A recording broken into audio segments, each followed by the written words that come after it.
इस लेक्चर में हम बात करेंगे मास्किंग के ऊपर। मास्क बेसिकली होता क्या है कि आप अपनी वीडियो में से कोई भी स्पेसिफिक शेप या किसी भी डिज़ायर्ड एरिया को सिलेक्ट कर सकते हैं। शेप से मेरा मतलब है आप किसी को स्क्वायर एरिया को सिलेक्ट कर सकते हैं, आप किसी को राउंड में कर सकते हैं, या फिर अपनी मर्जी की कोई भी शेप बना के उसको सिलेक्ट कर सकते हैं। और ये हम करते क्यों हैं? ये बड़े एडवांस लेवल पे भी यूज़ होता है। बात जगह आपका पूरा VFX पोर्शन में सब कुछ आप इसको मास्क करके यूज़ करना होता है, और बाज़ जगह आपको जस्ट स्पेसिफिक एरिया को सिलेक्ट करके उस पर मज़ीद काम करना होता है, उस पर मज़ीद इफ़ेक्ट डालने होते हैं, तो आप उसको मास्क के थ्रू सिलेक्ट कर सकते हैं। जैसे हमने पहले बात की थी कि आप प्रैक्टिस करते जाएंगे, चीज़ें नई नई एक्सप्लोर होती जाएंगी, नई नई पॉसिबिलिटीज़ आपके पास खुलती जाएंगी, तो आपके लिए एडिटिंग बहुत इंटरेस्टिंग होती जाएगी। लेकिन इसके साथ साथ मैं आपको ये भी बता दूं कि इंटरेस्टिंग तो हो ही जाएगी, लेकिन थोड़ी सी कॉम्प्लिकेटेड भी हो जाएगी। तो आप लोग इसकी प्रैक्टिस जितना कर सकते हैं उसको करें, और हम फर्दर मास्क को एक्सप्लोर करते हैं। जी, मैं इस वक्त अपनी टाइमलाइन पर हूँ इस वक्त, और मेरे पास ये क्लिप है जिसमें एक लेडी वॉक कर रही है। इस क्लिप को मास्क करने के लिए, या आप कह लें कि स्पेसिफिक एरिया को सिलेक्ट करने के लिए, मैं इस पर क्लिक करूँगा, और मेरे पास ओपेसिटी के नीचे कुछ ये शेप्स आ रही हैं, और साथ में कुछ ये एक पेन टूल भी है मेरे पास। ये बेसिकली क्या करेगा आपको कि अगर मैं इस वक्त इस स्क्वायर को क्लिक करूं, तो आप देख सकते हैं कि इसने एक इस तरह की मुझे 4 पॉइंट सिलेक्शन दे दी है, और सारी चीज़ें ख़त्म हो चुकी हैं वहाँ से। आपके पास सिर्फ इतना एरिया नज़र आ रहा है। इसका मतलब ये है कि इसने इतने एरिया को मास्क कर लिया है। मैं इसको अंडू करता हूँ Ctrl Z के साथ, और अगर मैं इस राउंड को, एलिप्स शेप को क्लिक करूं, तो आप देख रहे हैं कि वही इस वक्त जो है मेरे पास राउंड शेप में सिलेक्शन हुई हुई है। इस सिलेक्शन को मैं डिफरेंट जगह पे मूव भी कर सकता हूं। तो जिस एरिया पे मैं इस वक्त इसको, अपने मास्क को मूव कर रहा हूं, आप देख सकते हैं कि वो एरिया मुझे विजिबल हो रहा है, और उसके अलावा कुछ भी विजिबल नहीं हो रहा। फर्दर यहाँ पर मेरे पास एक ऑप्शन है इन्वर्टेड की। अगर मैं इसको चेक करता हूँ, तो आप देख सकते हैं कि इस वक्त मास्क आपका इन्वर्ट हो चुका है, और जो एरिया जहाँ पर आपने उस राउंड को सिलेक्ट किया था, सिर्फ वो एरिया नज़र नहीं आ रहा, इन्वर्ट होकर आपको बाकी सब कुछ वीडियो नज़र आ रही है। आप इसको डिफरेंट जगहों पे मूव करके देख सकते हैं। इन्वर्टेड को अनचेक करते हैं। हमने तो शेप वाइज देख लिया, अभी हम पेन टूल से भी इसको एक्सप्लोर कर सकते हैं। पेन टूल बेसिकली आपको वो ऑप्शंस देगा कि आप अपनी मर्जी की शेप, अपनी मर्जी का मास्क बना सकते हैं। जिस पॉइंट पे आपको जो चीज़ चाहिए, जिस जगह आपने उसको मूव करना है, आप उसको इजीली प्ले अराउंड कर सकते हैं। तो इस मास्क को हम फिलहाल करते हैं डिलीट। आप देख सकते हैं मास्क 1 ऐड है हमारे पास। मैं यहाँ पर इसको सिलेक्ट करके डिलीट प्रेस करूँगा, मास्क ख़त्म हो गया है। और पेन टूल से मेरे पास यहाँ पर पेन टूल मैंने यहाँ से पकड़ा। ये याद रखिएगा कि ये टाइमलाइन वाला जो आपके पास टूल बार आ रहा है टाइमलाइन के साथ, ये वाला पेन टूल नहीं है।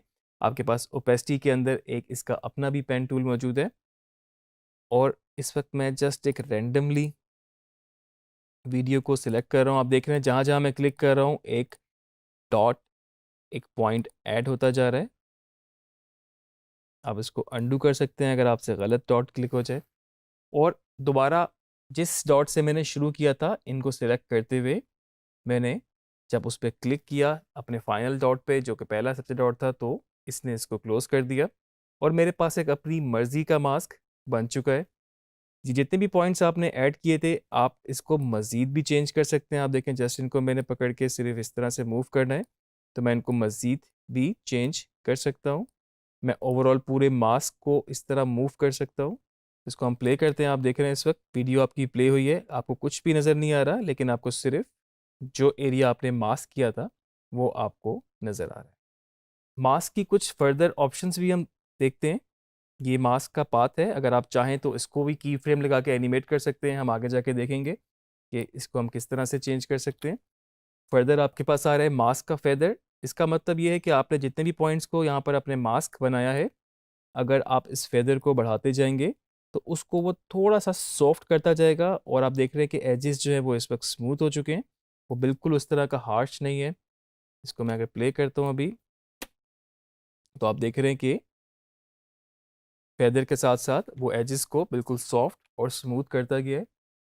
फेदर अपनी मर्ज़ी का मैं सिलेक्ट कर सकता हूँ, मैं कम इसकी सॉफ्टनेस कम कर सकता हूँ, ज़्यादा कर सकता हूँ। उसके नीचे मेरे पास ओपेसिटी है मास्क की। आप देख रहे हैं कि अगर ओपेसिटी मैं कम कर रहा हूँ तो वो ट्रांसपेरेंसी उसकी कम कर रहा है, क्योंकि मास्क के अंदर हुआ हुआ जो एरिया है उसकी ट्रांसपेरेंसी को मैं कंट्रोल कर सकता हूँ अगर मुझे कम या ज़्यादा करना है। इसके बाद मेरे पास है मास्क एक्सपेंशन। तो आप देख रहे हैं कि जो शेप मैंने सिलेक्ट की थी, इस एक्सपेंशन को बढ़ाने से उसी शेप को वो मज़ीद एक्सपेंड करता जा रहा है, या फिर अगर मैं इसकी वैल्यूज़ कम करूँगा तो आप देख रहे हैं कि वो उसी शेप को मज़ीद कम करता जा रहा है। और आप चाहते हैं कि बाय डिफ़ॉल्ट ही हो जाए, अब यहाँ से इसको रीसेट करेंगे तो अभी आपके पास ये मास्क इस वक्त यहाँ पर सेट हो चुका है। इसमें आप चाहें तो बहुत डिटेल में भी काम कर सकते हैं। मिसाल के तौर पे अभी आपके पास ये विंडो का साइज़ आ रहा है, आप चाहें तो आपके पास यहाँ पर ज़ूम करने की ऑप्शन मौजूद है। ये आपके इस कैनवस को या आपके इस प्रोग्राम विंडो को के अंदर जो जितने भी आपके पास वीडियो है इसको वो ज़ूम कर देगा। लेट्स सी मैं इसको 200% करता हूँ तो आप देख सकते हैं कि आप इन मास्क पे डिटेल में काम कर सकते हैं। यहाँ से फेदर भी मैं रीसेट कर देता हूँ, तो मैं इसको फुल स्क्रीन भी कर लेता हूँ। यहाँ से मैंने इसको 400% पे ज़ूम इन भी किया हुआ है। आप चाहें तो बिल्कुल अपना इसको डिटेल में काम कर सकते हैं जितने एरियाज़ पे आपको काम करना है। और किसी पॉइंट पे आपको लगता है कि आपको यहाँ पर और पॉइंट्स ऐड करने हैं तो आप ऑल्ट के साथ क्लिक करेंगे तो आपके पास फर्दर पॉइंट्स भी ऐड होते जाएंगे। क्लिक करेंगे तो आपके पास फर्दर पॉइंट्स भी ऐड होते जाएंगे। तो ये आपने इसको देखा कि हमने पेन टूल से अपनी मर्ज़ी की सिलेक्शन की। ये सिलेक्शन आप स्क्वायर से, किसी और शेप से, या राउंड वाले इससे, एलिप्स से भी कर सकते थे। इसको आप बहुत डिटेल में भी कर सकते हैं, मतलब ये पॉइंट आपके जो आपने जितने ऐड किए हैं ये बिल्कुल आप चाहते एग्जैक्ट भी कर सकते थे। आप इसको यहाँ से ज़ूम इन करके, ये सिर्फ आपकी विंडो को ज़ूम इन करेगा, आप यहाँ से भी इनको सेट कर सकते थे।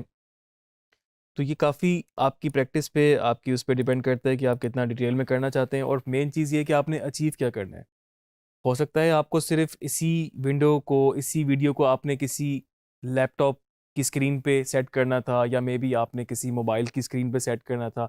आपने एक्स्ट्रा एरियाज़ वगैरह काट दिया, आपने सिर्फ इतना एरिया ही मास्क किया और उसके बाद आपने इसको वहाँ पर अपनी पोजीशन स्केलिंग वगैरह से एडजस्ट कर दिया। जिस तरह के अभी ये मैंने मास्क किया, आप देख सकते हैं कि आपके पास एजेस बिल्कुल ट्रांसपेरेंट हो गई है। इसको मैं अगर जस्ट इस क्लिप के ऊपर रखता हूँ, आप देख सकते हैं कि इस वक्त मेरे पास सिर्फ वही एरिया आ रहा है जो मैंने मास्क किया था। मैं यहाँ से अपनी मर्ज़ी की इसकी पोजीशनिंग कर सकता हूँ। मैं चाहता तो मेरा मास्क और डिटेल्ड हो सकता था, मतलब मैंने यहाँ पर जो एरियाज़ हैं मैंने उसके हिसाब से उसको मास्क बनाया होता। इन पॉइंट्स को आप देख रहे हैं जो हमने पहले लगाए थे, हम फर्दर आगे भी चेंज कर सकते हैं। तो आप इस वक्त देख रहे हैं इसको मैंने एडजस्ट किया इस एरिया में जहाँ पर आपके पास एम्प्टी स्पेस थी, नीचे वाली लेयर और ऊपर वाली लेयर जो कि मास्क हुई भी है। अगर इस वक्त मैं इसकी मास्किंग जस्ट क्विकली डिलीट करता हूँ आपको दिखाने के लिए कि ये किस तरह का होता, तो आपके पास एक्चुअल फुटेज इस तरह आ रहा होता। और अगर मैं इसकी पोजीशन को भी इस वक्त रीसेट करता तो टोटली वो उसके ऊपर ओवरलैप हो जाती। तो हमने दो चीज़ें की हुई, हमने इसकी पोजीशन भी सेट की हुई और हमने इसमें जो मास्क ऐड किया, अब आप देख सकते हैं कि उसने उसके एजेस को और हमारी सिलेक्ट किया हुआ जितना एरिया हमें सिलेक्ट करना था, हमने अपनी मर्ज़ी से उसको मास्क करके सिलेक्ट कर लिया, और बाकी एरिया उस वीडियो में से जो उस वीडियो के अंदर मौजूद था वो चला गया। तो ये तो हमने देखी पेन टूल से, और नॉर्मली आप अपने जो डिज़ायर्ड आउटपुट होती है उसी हिसाब से आप अपने टूल का सिलेक्शन करते हैं कि आपको कहाँ से ओपेसिटी के नीचे जो आपके पास ऑप्शंस हैं वहाँ से आपको करना है। मैं इस सेम वीडियो को आपके पास दोबारा मास्क करता हूँ और मैं इस मास्क को डिलीट कर देता हूँ। पोजीशन को भी मैंने रीसेट कर दिया, और अभी हम देखते हैं कि अगर मैं इसको इस शेप से ही करता तो मेरे पास ये ऑप्शन है। शिफ्ट प्रेस करूँगा तो इस वक्त मैं इसको स्ट्रेट, आप देख सकते हैं इस वक्त मैंने शिफ्ट प्रेस किया हुआ है तो इसको मैं स्ट्रेट लाइन मेरी इस वक्त यूं यूं नहीं हो रही क्योंकि मैंने शिफ्ट प्रेस किया हुआ है। इधर से भी ये पॉइंट सेलेक्ट किया, साथ में शिफ्ट भी प्रेस रखा, आप देख सकते हैं इतना मैंने उसको इसके साथ अलाइन कर लिया। इस मास्क को हम एनिमेट भी कर सकते हैं, और इसके लिए हमें इसके पाथ को एनिमेट करना होगा। आप देख सकते हैं उसी तरीके से जिस तरह हमने अपनी की फ्रेम एनिमेशन ऑन करनी होती है, हमने यहाँ पर भी हमारे पास ये मौजूद है और हमने इसको सिलेक्ट किया, यहाँ से क्लिक किया यहाँ पर और हमारे पास एनिमेशन ऑन हो गई, की फ्रेम हमारे पास ऐड हो गया। अब मेरे पास ये ऑप्शन है कि मैं इस मास्क को कहीं पर भी मूव करूं, तो एक और की फ्रेम ऐड हो गया और अब ये मास्क जो है इस तरीके से आप देख रहे हैं कि एनिमेट हो रहा है और मैं चाहूँ तो इसको दोबारा की फ्रेम देखें खुद ही ऐड हो गया यहाँ पे। मैं चाहूँ तो इन की फ्रेम्स को थोड़ा सा पास कर लूँ, वो जल्दी जल्दी थोड़ा सा आपको क्विकली नज़र आ जाएगा। ये मास्क आपका देख रहे हैं एनिमेट होकर लेफ़्ट पे गया, अब ये राइट पे गया क्योंकि मैंने इसको राइट पे किया था। अब मैं इसको चाहूँ तो लेफ़्ट पे ले जाऊँ दोबारा और चंद फ्रेम बाद मैं इसको फिर राइट पे ले गया।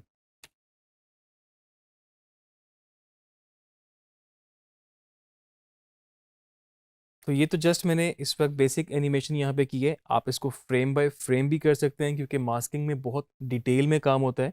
अगर आप स्पेसिफिक एरियाज़ को टारगेट करते हैं, जिस तरह के इसके हाथ अगर हम देखते कि उठे हैं, तो मे बी आपका मास्क इतना डिटेल्ड भी हो सकता था कि वो मास्क जब हाथ उठे हैं उसके साथ साथ फ्रेम बाय फ्रेम आप मास्क को चेंज कर रहे हैं।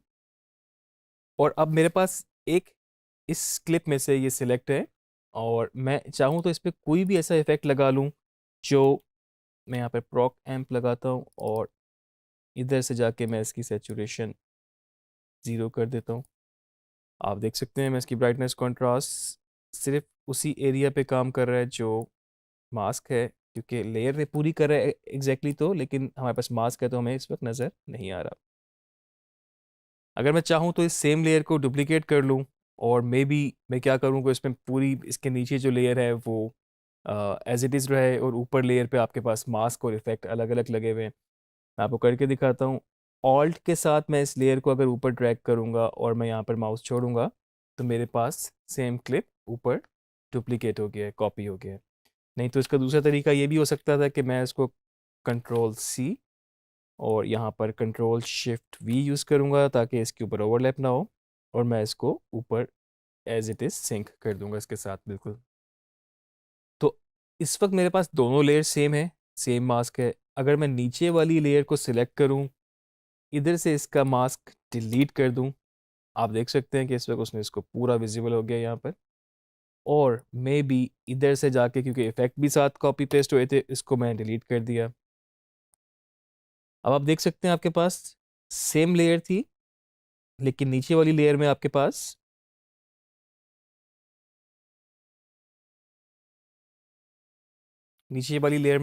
बेसिकली इस पर कुछ भी इफेक्ट नहीं है और ऊपर वाली लेयर में इतना एरिया हमने मास्क किया हुआ है और आप देख रहे हैं कि ये मास्क ट्रेवल कर रहा है, जहाँ जहाँ ये मास्क मूव कर रहा है उस पर वही इफेक्ट लगा हुआ है जो कि हमने लगाया था ये वाला। अगर हम इसमें चेंजेस भी करें, आप देख रहे हैं कि साथ साथ इसमें चेंजेस हो रही हैं।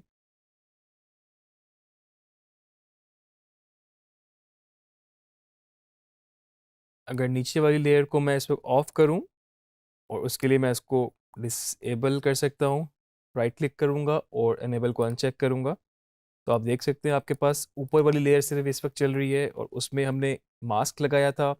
हमने इस मास्क को एनिमेट किया जो कि आपकी शेप बेसिकली इस तरह से मूव हो रही है और हमने इस पे एक इफ़ेक्ट भी लगाया था, जिस तरह हमने इसका कलर चेंज कर दिया, हमने ब्लैक एंड वाइट कर दिया। तो बेसिकली मास्क लगाने का मकसद ही यही है कि आप अपने सेलेक्टिव एरियाज पे काम कर सकते हैं। आप इस पे कोई भी इफेक्ट लगाएंगे तो वो सिर्फ उसी एरिया पे लगेगा जो जहाँ जितना आपने एरिया मास्क किया हुआ है। बेसिकली वो लगता तो पूरे क्लिप पर है लेकिन आपको उस वक्त विजिबल वो एरिया दिखाएगा जितना आपके पास मास्क एरिया में सिलेक्टेड है। अगर इसकी जगह मैंने कोई और इफेक्ट भी लगाया होता, जिस तरह कि मैं प्रो कैम डिलीट करता हूँ और यहाँ से मैं इसके ऊपर ब्लर लगाता हूँ, तो आप देख सकते हैं कि इसने इसको ब्लर कर दिया और नीचे वाली लेयर को मैं ऑन करता हूँ जो कि as it is same layer थी। अब ये जो ऑन करने से पहले अगर आप देखें तो इस वक्त ब्लैक एंड वाइट की जगह आपके पास पूरी वीडियो ब्लर आ रही है और ये जो मास्क आपने अपनी मर्ज़ी से बनाया था और फिर बाद में उसको एनिमेट किया था आपने की फ्रेम लगा के, वो इस तरह से कुछ आपको दिखा रहा है। राइट क्लिक अगर मैं यहाँ पे करूँ, इसको इनेबल करूँ, तो इस वक्त आपके पास पूरी वीडियो आ रही है क्योंकि नीचे वाली वीडियो सेम है और उसके अंदर कोई भी इफेक्ट नहीं है। तो इस वक्त वो इतने एरिया को ब्लर दिखा रहा है। तो ये तो हमने कुछ मास्किंग की ऑप्शंस देखी, यहाँ पर हमने मास्क बनाया, हमने डिफरेंट शेप्स के साथ बनाया और अपनी मर्जी का हमने पेन टूल से भी शेप बना के मास्किंग उसकी की। फर्दर हमने इस पे इफेक्ट भी लगाया, मास्क को एनिमेट भी किया। आपने सारी ऑप्शंस देख ली, किस तरीके से आप इसको एनिमेट कर सकते हैं, किस तरीके से आप डिफरेंट इफेक्ट लगा सकते हैं। बड़ी कॉमन एग्जांपल है, अक्सर आप देखें कभी न्यूज़ में आप कभी नज़र आए कुछ एरिया आपको ब्लर नज़र आए, मे बी किसी की फेस आप नहीं रिवील करना चाहते, या कोई लोगो कोई चीज़ इस तरह की है जो जिसको आप नहीं विजिबल करना चाहते, मे बी उसको ब्लर किया होता है।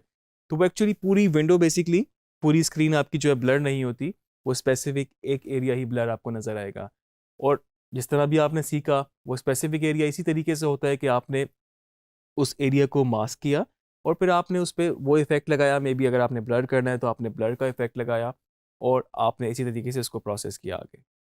मास्किंग में आपके पास एंडलेस पॉसिबिलिटीज़ हैं, फिल्मों से लेके न्यूज़ से लेके हर जगह मास्किंग का इस्तेमाल होता है।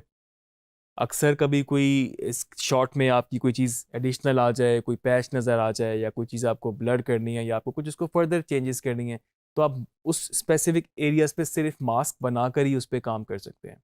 तो मास्किंग में आपके पास बहुत सारी पॉसिबिलिटीज़ हैं, बहुत सारी चीज़ें आप कर सकते हैं, बहुत सारे इफ़ेक्ट्स भी आप लगा सकते हैं। इसको प्रैक्टिस करते जाएं और फर्दर इसको मास्टर करते जाएं आप।